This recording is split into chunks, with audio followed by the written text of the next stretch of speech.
पैसा होना अच्छी बात है, पैसों से खुशियाँ खरीदना वो भी बहुत अच्छी बात है, पर एक और अच्छी बात हमें जरूर करनी चाहिए, वो खुशियाँ जो बिना पैसों के मिलती हैं उन्हें नजरअंदाज नहीं करना चाहिए। हेलो दोस्तों, नाम है दिशा। चैनल किसी कहानी और किताबों पर आपका बहुत बहुत स्वागत है। आज एक बार फिर लेकर आ गई हूँ नॉवल द मैजिक माइंडसेट की समरी का सेकंड पार्ट। ये नॉवल जिसे लिखा प्रीति शेनॉय ने। प्रीति ने ये नॉवल लिखी कोरोना टाइम में, जब बहुत ज्यादा लोग डिप्रेस थे, बहुत नेगेटिव महसूस कर रहे थे। उसमें उन्होंने बताया मैजिक माइंडसेट की इम्पोर्टेंस को। पिछले पार्ट में हमने जाना कि मैजिक माइंडसेट है क्या। अगर आपने वो पार्ट मिस किया है तो आप लिख सकते हैं the magic mindset by Preeti Shenoy, book summary in Hindi part 1, और आपको वो वीडियो मिल जाएगी जो आप मेरे चैनल पर जाकर playlist book summary in Hindi वहाँ भी देख सकते हैं। एक्चुअल में हमने जाना कि मैजिक माइंडसेट और पॉजिटिविटी के बीच में क्या डिफरेंस है। हम किसी भी बुरी सिचुएशन में हमेशा पॉजिटिव नहीं हो पाते। नेगेटिविटी पार्ट ऑफ लाइफ है और हमें उसे एक्सेप्ट करके चलना होता है। बट हर नेगेटिव सिचुएशन में कोई ना कोई होप जरूर होती है। उस छोटी सी होप को हमें ढूंढना होता है और छोटे छोटे स्टेप्स लेकर हम किसी भी नेगेटिव सिचुएशन से बाहर आ सकते हैं। बस अपना माइंडसेट हमें चेंज करना होता है। यही है मैजिक माइंडसेट। हमने जान लिया कि मैजिक माइंडसेट है क्या, और आज हम क्या करेंगे, आज हम प्रैक्टिस करेंगे इसी मैजिक माइंडसेट को। प्रीति एक बार एक म्यूजियम में गई, दक्षिणा चित्रा म्यूजियम, जो कि चेन्नई में है। वहाँ उन्हें एक एस्ट्रोलॉजर मिले जो कि टैरो कार्ड्स रीड करते थे। उन्होंने प्रीति को बता दिया कि उनकी एक बेटी है, एक बेटा है, उनके फ्यूचर के बारे में, उनके हस्बैंड के फ्यूचर के बारे में वो बहुत कुछ बता सके। प्रीति सब कुछ सुनकर बहुत हैरान हो गई थी।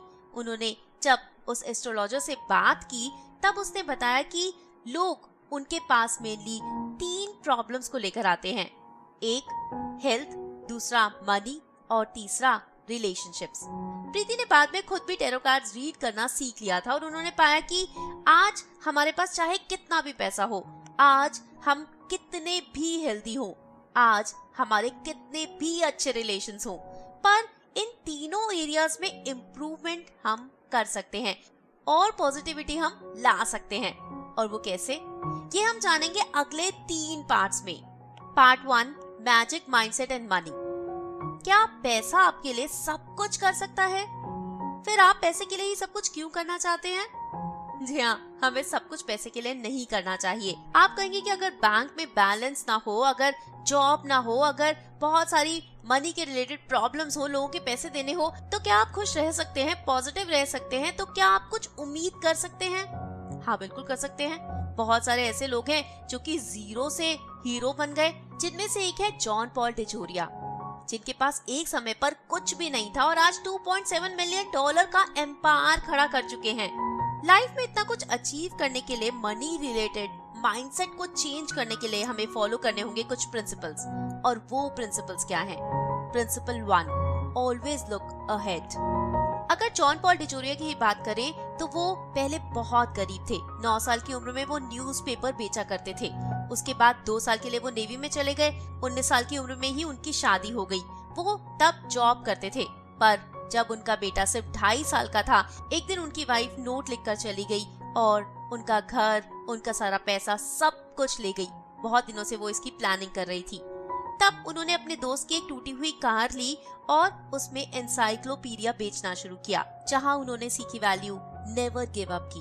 वो एक घर से दूसरे घर, दूसरे से तीसरे, ऐसे दिन में बहुत सारे घरों में जाते और हर घर में उन्हें पहले जितना ही चीयरफुल दिखना होता, चाहे वो कितने भी थके होते।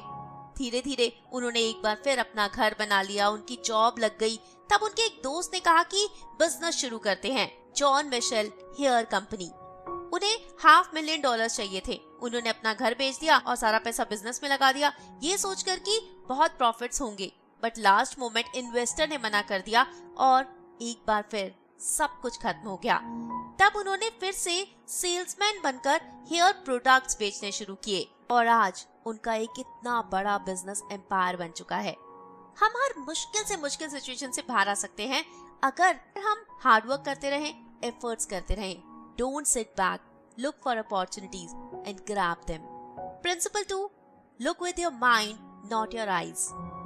धीरूभाई अंबानी को ही ले लो, जो कभी फ्राइड स्नैक्स बेचते थे और आज 3.8 ट्रिलियन का एम्पायर है। यहाँ पर प्रीति हमें एक छोटी सी कहानी सुना रही है भावेश भाटिया की। भावेश, जिनका विजन काफी लो था, उनकी माँ को कैंसर था। वो एक होटल में एज अ मैनेजर काम कर रहे थे और पैसे जोड़ रहे थे अपनी माँ के इलाज के लिए। उनकी माँ, जो हर चीज में उन्हें सपोर्ट करती थी, उनके लिए एक बहुत बड़ा पिलर थी। पर उनकी माँ का देहांत हो गया और वो बहुत टूट गए थे।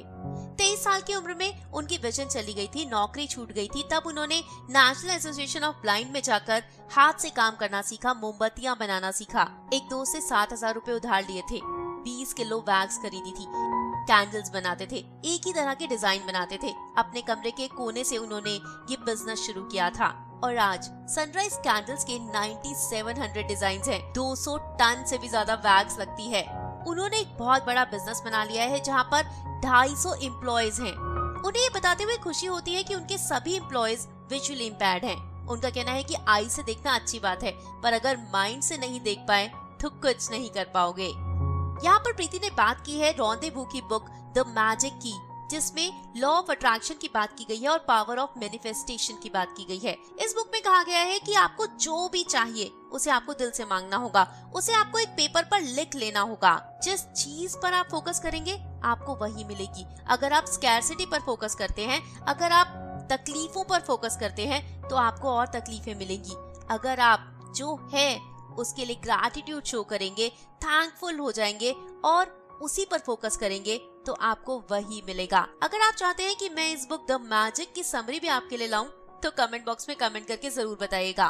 प्रीति ने भी ये बुक पढ़ी थी द मैजिक। उनका कहना है कि एक समय था जब उन्हें स्पीकिंग असाइनमेंट्स के लिए 30,000 से ज्यादा रुपए नहीं मिलते थे। उसमें उनका बहुत वक्त जाता था, बहुत मेहनत जाती थी, घर से दूर जाती थी, परिवार से दूर जाना पड़ता था, किराया भी लगता था, बहुत स्ट्रेस होता था, हेल्थ भी खराब होती थी। पर उन्हें लगता था कि उन्हें बहुत कम पैसे मिल रहे हैं। बहुत सारे कॉलेजेस तो सिर्फ आने जाने का किराया ही दे पाते थे। वो बहुत फ्रस्ट्रेट हो गई थी जब उन्होंने ये बुक पढ़ी द मैजिक, जिसमें लिखा था कि आपको जो भी चाहिए वो आपको लिख लेना चाहिए और उसी पर फोकस करना चाहिए। तब प्रीति ने लिखा था कि मुझे स्पीकिंग असाइनमेंट के लिए 1 लाख रुपए चाहिए।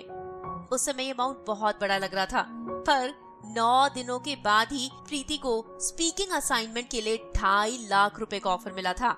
प्रीति का कहना है कि ये कोई कोइंसिडेंस नहीं था, क्योंकि और भी बहुत बार प्रीति के साथ ऐसा हुआ है। जो आपको चाहिए उसे आपको दिल से मांगना होगा। थर्ड प्रिंसिपल क्या कहता है? Want it badly and believe it's coming। जो भी आपको चाहिए ना, वो दिल से आपको चाहिए ही होना चाहिए, तभी आप उसे मांगेगा। कई बार होता है कि हम सिचुएशन से बहुत परेशान होते हैं, हम चाहते तो कुछ और है पर बोल कुछ और देते हैं। जैसे कि एक मेरी फ्रेंड का बेटा जो बाहर गया हुआ है पढ़ने, वो कहता है कि मुझे घर वापस आना है, पर एक्चुअल में वो चाहता है कि वहाँ पर उसका मन लगे, वहाँ उसे अच्छे दोस्त मिले, वहाँ उसके लिए सारी चीजें ठीक हो जाएं। तो उसे वही मांगना चाहिए। अगर हम वो मांगेंगे जो हम नहीं चाहते, तो यूनिवर्स के पास गलत सिग्नल चले जाएंगे और हमें गलत चीज मिल जाएगी। ये सब कुछ लिखा है बुक द सीक्रेट में। इसे भी लिखा है रॉन्डेवू ने। अगर आप चाहें तो इस बुक की समरी जरूर सुन सकते हैं। Playlist book summary in Hindi में आपको ये बुक जरूर मिल जाएगी।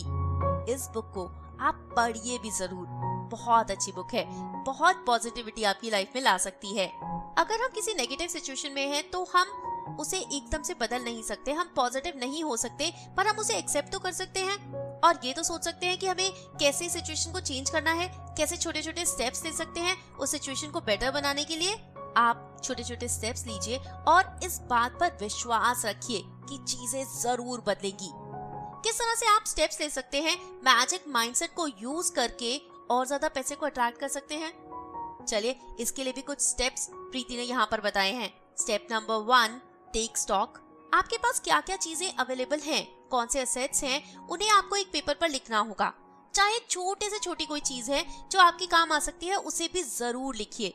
स्टॉक बनाने से आपको पता चलेगा कि क्या वर्थ है आपकी, कितने टाइम तक आप बिना काम किए भी गुजारा कर सकते हो। Step 2, analysis expenses and cut down. हमें पेंडेमिक ने ये तो जरूर सिखाया है कि कम से कम पैसों में हम कैसे गुजारा कर सकते हैं। पेंडेमिक के दिनों में लोग कहते थे कि हमारा खर्चा ही नहीं होता, क्योंकि हम बाहर नहीं जाते, मॉल में नहीं जाते, शॉपिंग नहीं करते, बाहर से खाना नहीं मंगाते। अगर हमारे पास पैसे की स्कैरसिटी है तो हम ऐसी छोटी छोटी चीजें कर सकते हैं। अपने खर्चों को कम कर सकते हैं, इलेक्ट्रिसिटी को सेव कर सकते हैं, मंथली बजट बना सकते हैं, अपने जो भी फोन के या इंटरनेट के प्लान्स हैं उन्हें रिवाइज कर सकते हैं। 30 डे रूल, इसके बारे में आपने सुना है? अगर आपको कोई भी चीज चाहिए ना तो उसे पेपर पर लिख दीजिए। 30 दिन के बाद भी अगर आपको वो चीज चाहिए होगी तो वो चीज एक्चुअल में आपको चाहिए, तभी उसे खरीदिए। सिर्फ कैश ही यूज कीजिए, कार्ड्स मत यूज कीजिए। ये बात बिल्कुल ठीक है कि कार्ड्स यूज करके हम वो पैसा खर्च करते हैं जो हमारा नहीं होता। उन चीजों पर खर्च करते हैं जिनकी हमें बहुत ज्यादा जरूरत नहीं होती, और उन लोगों को इम्प्रेस करने के लिए यूज करते हैं जिन्हें फर्क ही नहीं पड़ता। और साथ साथ हमें अपने लॉसेस को कट करने की भी कोशिश करनी चाहिए। Third, think differently. कुछ नई चीजें ट्राई करनी चाहिए, कुछ नई अपॉर्चुनिटीज को ग्रैब करना चाहिए। 4, थिंक क्रिएटिवली। हम थोड़ा और क्रिएटिव होकर अपनी सिचुएशन को बेटर बना सकते हैं, कुछ नया, कुछ डिफरेंट कर सकते हैं, कुछ क्रिएटिव करके और ज्यादा पैसा अट्रैक्ट कर सकते हैं। 5, हम कुछ पैसिव सोर्सेज ऑफ इनकम को क्रिएट कर सकते हैं। जानते हैं एक एवरेज मिलियनर के पास कम से कम 6 पैसिव सोर्सेज ऑफ इनकम होते हैं, और ये पैसिव सोर्सेज ऑफ इनकम हम कैसे क्रिएट कर सकते हैं? अगर आप जॉब करते हैं तो फिर भी आपके पास टाइम तो बचता ही होगा। उस टाइम में आप अपने इंटरेस्ट की कोई चीज कर सकते हैं। अगर आपको प्लांट्स में शौक है तो आप एक छोटी सी नर्सरी खोल सकते हैं। अगर आपको लिखने का शौक है तो आप ब्लॉग्स लिखना शुरू कर सकते हैं, कुछ क्रिएटिव राइटिंग कर सकते हैं। इस तरह से जिन भी चीजों में आपका इंटरेस्ट है उनमें थोड़ा टाइम इन्वेस्ट करके आप पैसा कमा सकते हैं। 6, do more with whatever is already there. जो हमारे पास है उसी से हम और पैसा कमाने की कोशिश कर सकते हैं, उसी में और ज्यादा टाइम इन्वेस्ट कर सकते हैं और इनकम को बढ़ा सकते हैं। 7, लेट इट गो। अगर आपने बुक द सीक्रेट नहीं पढ़ी है तो आप उसे जरूर पढ़िए, या फिर मैंने आपको पहले बताया कि आप उसकी समरी भी मेरे चैनल पर सुन सकते हैं। उस बुक में लिखा है कि हमारी थॉट्स बहुत पावरफुल होती हैं और वो हमारे एटीट्यूड और हमारे बिलीफ को शेप कर सकती हैं। इसलिए हमेशा रोते मत रहिए, हमेशा दुखी मत रहिए, उन चीजों पर फोकस मत कीजिए जो आपके पास नहीं है, उन चीजों पर फोकस कीजिए जो आपके पास हैं। अपने प्राइसलेस ट्रेजर्स को चेरिश कीजिए, उसके लिए ग्रैटिट्यूड शो कीजिए, चाहे वो आपकी लविंग फैमिली हो, केयरिंग फ्रेंड हो, आपकी अच्छी हेल्थ हो। वो गरीब नहीं होता जिसके पास कम पैसा होता है, गरीब वो होता है जिसे हमेशा और चाहिए, कितना भी हो उसे तसल्ली ही नहीं होती। हमेशा याद रखिए कि आज आपकी सिचुएशन कितनी भी होपलेस है, कितनी भी नेगेटिव है, पर ये एक ना एक दिन चेंज जरूर होगी। आपकी खुशियाँ आपके बैंक बैलेंस पर डिपेंड नहीं करनी चाहिए। चाहे आज आप कितना भी पैसा कमा ले, वो कभी भी इनफ नहीं होगा। Part 2, magic mindset for relationships. दूसरा एक जो बड़ा कंसर्न का एरिया हमारी लाइफ में होता है वो होता है हमारे रिलेशनशिप्स। अगर हमारे रिलेशंस अच्छे चल रहे होते हैं तो हम पॉजिटिव होते हैं, हम खुश होते हैं। और इन रिलेशंस को अच्छा बनाने के लिए क्या होना चाहिए हमारा मैजिक माइंडसेट, इसके दिए हुए हैं इस बुक में कुछ principles. Principle 1, communicate and add some kindness to the relationships. ये हम हमेशा सुनते हैं कि रिलेशंस को अच्छा बनाने के लिए हमें कम्युनिकेट करना चाहिए, पर उस कम्युनिकेशन का भी एक तरीका होना चाहिए। अगर हम हमेशा अपने पार्टनर को या फिर अपने सिबलिंग्स को, अपने बच्चों को ब्लेम करते रहेंगे तो रिलेशन कभी भी अच्छे नहीं होंगे, बल्कि और ज्यादा खराब होते जाएंगे। इसलिए कम्युनिकेट करने का तरीका सही होना भी बहुत जरूरी है। इसके लिए हम कुछ रूल्स बना सकते हैं। जैसे प्रीति ने बताया है कि उनके घर में ये रूल है कि जब भी वो लोग डिनर साथ में करेंगे तो कोई भी मोबाइल फोन यूज नहीं करेगा, ताकि वो लोग कन्वर्सेशन कर सकें। पूरे दिन में कम से कम एक मील वो लोग साथ में खाएंगे। इस तरह से सब साथ में बैठेंगे तो साथ में प्रॉब्लम्स भी डिस्कस होंगी, एक दूसरे की इम्पोर्टेंस भी समझ में आएगी, एक दूसरे की जिंदगी में क्या चल रहा है वो आप जान पाएंगे। इस कम्युनिकेशन को बेटर बनाने के लिए एक दो चीजें हम कर सकते हैं। अगर कोई भी आर्ग्यूमेंट है तो हम दूसरे पर्सन के शूज में अपने आप को रखकर उस बात को सोच सकते हैं कि हम उसकी जगह होते तो कैसा रिएक्ट करते। और आपको सामने वाला जो भी कह रहा है आप उसे बताइए कि मैंने ये सुना है और ये समझा है, ताकि मिस कम्युनिकेशन का कोई भी स्कोप ना बचे। दूसरा एक इम्पोर्टेंट तरीका ये है कि आप ब्लेम मत कीजिए, आप प्रॉब्लम को स्टेट कीजिए, आप प्रॉब्लम बताइए। जैसे अगर आपका पार्टनर नहाने के बाद टॉवल जमीन पर छोड़ देता है तो आप उसे डांटने की बजाय, उसे ब्लेम करने की बजाय कि तुम जमीन पर तौलिया क्यों छोड़ते हो, ये भी कह सकते हो कि मुझे जब जमीन पर तौलिया पड़ा होता है, कपड़े पड़े होते हैं, तो बिल्कुल अच्छा नहीं लगता, मुझे साफ कमरा पसंद है। इस तरह से आपके पार्टनर को गिल्टी फील होगा कि वो आपको बुरा फील करवा रहा है। कम्युनिकेशन का मतलब ये भी नहीं है कि आप हर बात बोल दें, ऐसी भी बात जो आपके पार्टनर को बुरी लगे। अगर आज आपके पार्टनर के ऊपर कोई ड्रेस अच्छी नहीं लग रही तो सीधा जाकर मत बोलिए कि आप अच्छे नहीं लग रहे। आप ये कह सकते हैं कि शायद टेलर ने ये ड्रेस ठीक से नहीं बनाई और शायद ये कलर तुम्हारे लिए ठीक नहीं, तुम कोई और कलर ट्राई कर सकती हो। इस तरह से हेल्दी कम्युनिकेशन कीजिए। Principle 2, take out the time to put in the work. कोई भी रिलेशनशिप है, उसे टाइम चाहिए, उसे केयर चाहिए और समय समय पर हेल्दी निग्लेक्ट भी चाहिए। रिलेशनशिप को नेचुरल होना चाहिए और इसे डायरेक्शन भी चाहिए।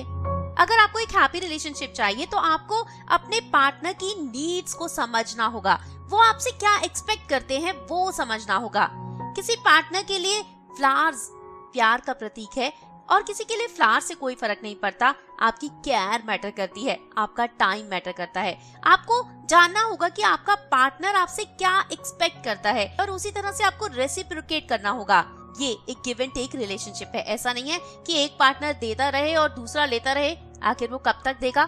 दोनों को बराबर कंट्रीब्यूट करना बहुत जरूरी है। Principle 3, bring back the fun.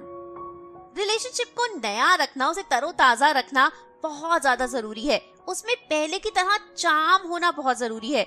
ऐसा नहीं कि बस चल रहा है तो चल रहा है, नहीं, आपको कंट्रीब्यूट करना होगा, आपको एफर्ट्स डालने होंगे उस फन को वापस लाने के लिए। और रिलेशनशिप में फन और लव बना रहे उसके लिए आप क्या कर सकते हैं? पहला, अंडरस्टैंड योर पार्टनर्स नीड्स। अपने रिलेशनशिप को टेकन फॉर ग्रांटेड मत लीजिए। जैसा चल रहा है वैसा मत चलने दीजिए। आप समझिए, अपने पार्टनर से पूछिए कि उसके लिए परफेक्ट डे क्या है और उसे वो परफेक्ट डे देने के लिए एफर्ट्स भी कीजिए। आपके पार्टनर की आपसे क्या एक्सपेक्टेशंस हैं, उन्हें पूरा करने की कोशिश कीजिए। 2, you can make many positive deposits. Positivity life में बहुत ज्यादा जरूरी है और रिलेशनशिप को जिंदा रखने के लिए तो बहुत ही ज्यादा। और ऐसे पॉजिटिविटी डिपॉजिट्स आपको करते रहने पड़ेंगे, तभी आपका रिलेशनशिप हमेशा यंग, हमेशा एनर्जेटिक रहेगा।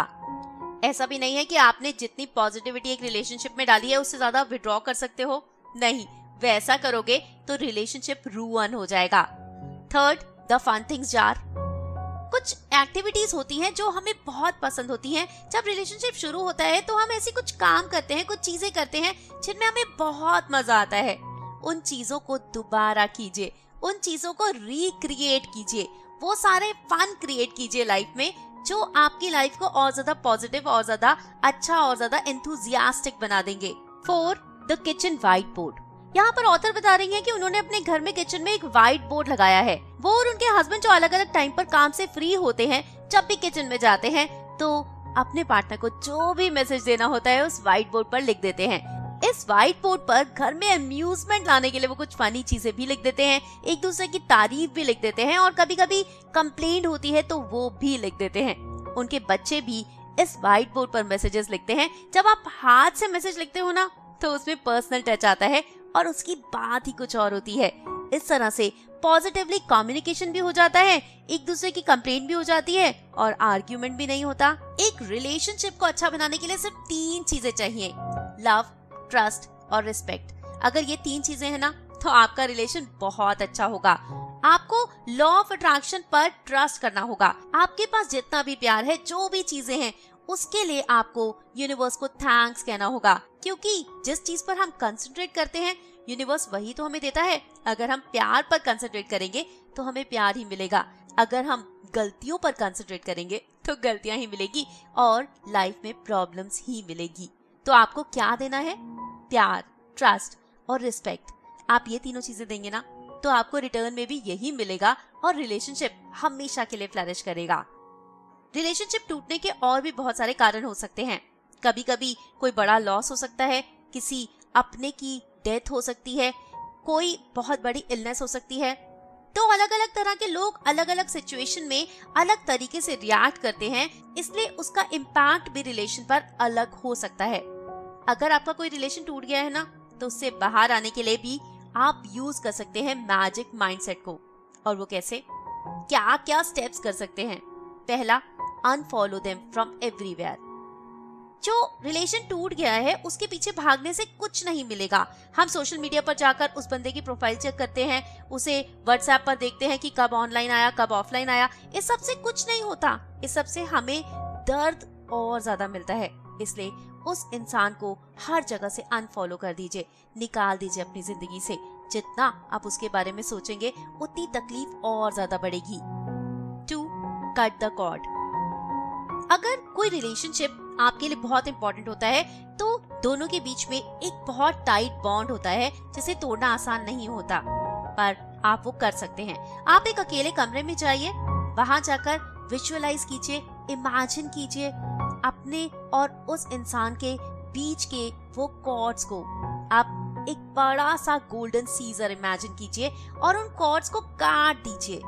काटने के बाद अपने जो कॉर्ड्स बचे हैं उन्हें जमीन में दबा दीजिए, अपने से बहुत दूर। अब आप बहुत हल्का महसूस करेंगे, आपके आसपास ब्राइट लाइट आ जाएगी और आपको मिलेगी पॉजिटिव और पीसफुल एनर्जी।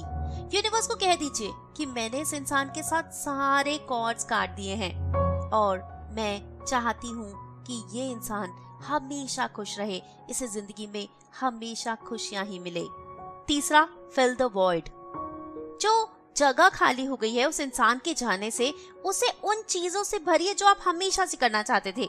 जब हम रिलेशनशिप में होते हैं तो सिर्फ हम उसी इंसान के बारे में सोचते हैं, उसी के लिए करते हैं, पर जब वो रिलेशन खत्म हो गया है तो अब हमारे पास समय है वो सारे काम करने का जो हम करना चाहते थे। एंजॉय कीजिए लाइफ को और ढूंढिए कि आपकी हॉबीज क्या हैं, आप क्या करना चाहते हो, कैसे आपको टाइम पास करना सबसे ज्यादा पसंद है। 4. Give it some time. समय के साथ ना कोई भी दर्द अपने आप कम होता जाता है, इसलिए आपको उसे टाइम देना होगा। आप चाहें कि आप किसी बुरे रिलेशनशिप से एक रात में बाहर आ जाएं, नहीं पॉसिबल है। छोटे छोटे स्टेप्स लेने होंगे। आप हैप्पीनेस, पॉजिटिविटी, बहुत सारी खुशियाँ, बहुत अच्छी जिंदगी डिजर्व करते हैं और आपको वो जरूर मिलेगी। ऑथर ने इंटरनेट पर एक कोट पढ़ी थी जिसमें लिखा था, बी 1% बेटर देन यस्टरडे। जी हाँ, अगर हम कल से अपने आप को थोड़ा सा भी बेहतर बनाने की कोशिश करेंगे ना तो बहुत अच्छी हो जाएगी हमारी लाइफ और रिलेशनशिप्स को हैंडल करना भी बहुत अच्छे से सीख जाएंगे हम। इसलिए पहले कम्युनिकेट कीजिए और रिलेशनशिप को बेहतर बनाने की कोशिश कीजिए। पर अगर आपको लगता है ना कि ये रिश्ता किसी भी हाल में बेहतर नहीं बन सकता तो खत्म कर दीजिए, आगे बढ़ जाइए, वही आपके लिए अच्छा होगा। Part 3, magic mindset for good health. When health is absent, wisdom cannot reveal itself. Art cannot manifest. Strength cannot fight. Wealth becomes useless and intelligence cannot be applied. Mahatma Gandhi ने कहा है कि जो हमारी हेल्थ है ना वही हमारी रियल वेल्थ है, गोल्ड और सिल्वर के पीसेस नहीं। जब तक आप हेल्दी नहीं होंगे आप कुछ भी नहीं कर पाएंगे। ऑथर ने कहा कि उन्होंने इंटरनेट पर जब लोगों से पूछा कि हेल्थ अच्छी होना कितना जरूरी है तो सब लोगों ने कहा कि हेल्थ बहुत जरूरी है और वो लोग अपनी हेल्थ को अच्छा बनाना भी चाहते हैं, उसके लिए एफर्ट्स करना भी चाहते हैं, पर पता नहीं क्यों उन्हें ड्राइव ही नहीं मिलता। सोचते तो रोज है कि अपने आप को हेल्दी बनाएं और अपने आप को हेल्दी बनाने के लिए सिर्फ 2 ही चीजें चाहिए, एक हेल्दी फूड खाइए और दूसरा एक्सरसाइज कीजिए। पर इन दोनों ही चीजों के लिए हमें मोटिवेशन नहीं मिल पाती और यहाँ पर ऑथर बता रही हैं कुछ स्टेप्स जिनके थ्रू आप मैजिक माइंडसेट को यूज करके मैजिक हेल्थ पा सकते हैं। First, wake up early in the morning. 2019 में इंडियन पॉपुलेशन की हेल्थ के ऊपर एक रिपोर्ट आई थी जिसमें कहा गया था कि 4 में से हर एक इंसान को मेडिकल इंटरवेंशन चाहिए स्ट्रेस रिलीव करने के लिए, मेंटल प्रॉब्लम से डील करने के लिए। डायबिटीज 40% की रेट से बढ़ रही है और ब्लड प्रेशर की प्रॉब्लम 90% की रेट से बढ़ गई है। वहीं ओवरवेट की प्रॉब्लम 57% लोगों को ज्यादा हो रही है। इसलिए ऑथर यहाँ बता रही हैं कि उनके फादर कहते थे, do not live to eat, rather eat to live. Author ने बताए हैं कुछ प्रिंसिपल्स जिन्हें यूज करके हम मैजिक माइंडसेट के थ्रू मैजिक हेल्थ पा सकते हैं। First, wake up early. सुबह जल्दी उठना बहुत अच्छा होता है। सुबह जल्दी उठकर हम बहुत सारे अपने काम जल्दी से कंप्लीट कर सकते हैं। सुबह जल्दी उठकर हम एक्सरसाइज कर सकते हैं, वॉक कर सकते हैं, योगा कर सकते हैं और अपने आप को और हेल्दियर बना सकते हैं। पर सुबह उठना बहुत सारे लोगों के लिए बहुत मुश्किल होता है। बहुत सारे लोगों ने कहा कि हम अलार्म तो लगाकर सोते हैं, पर जब सुबह होती है तो अलार्म बंद कर देते हैं, ये सोचकर कि 15 मिनट बाद उठ जाएंगे, और कब 1 घंटा बीत जाता है पता ही नहीं चलता। इसलिए आप अपने गोल्स बड़े बड़े मत रखिए, गोल्स छोटे छोटे रखिए। अगर आप 7 बजे उठते हैं तो कल 6:45 उठिए, बहुत ज्यादा जल्दी मत उठिए। हफ्ते में 3 दिन 15 मिनट जल्दी उठना शुरू कीजिए। ऐसे छोटे छोटे स्टेप्स लीजिए और आपको सबसे पहले अपने आप को कन्विंस करना होगा कि आपको जल्दी क्यों उठना है। अगर आप ये सोचते हैं कि आपको जल्दी इसलिए उठना है क्योंकि आपके पेरेंट्स कह रहे हैं, या फिर आप जबरदस्ती एक्सरसाइज करना चाहते हो, तो आपको मोटिवेशन नहीं मिलेगी। आपको सोचने होंगे वो पॉजिटिव रीजंस जिनकी वजह से आप सुबह जल्दी उठना चाहते हो। जल्दी उठने से आपको क्या आपकी हेल्थ में बेनिफिट्स हो सकते हैं, काम के लिए आपको कितना एक्स्ट्रा टाइम मिल सकता है, वो सब सोचकर आपको अपने आप को कन्विंस करना होगा और छोटे छोटे स्टेप्स लेकर सुबह जल्दी उठना शुरू करना होगा। और वो स्मॉल स्टेप्स क्या हो सकते हैं? रात को 8 बजे आप अपना फोन स्विच ऑफ कर दीजिए।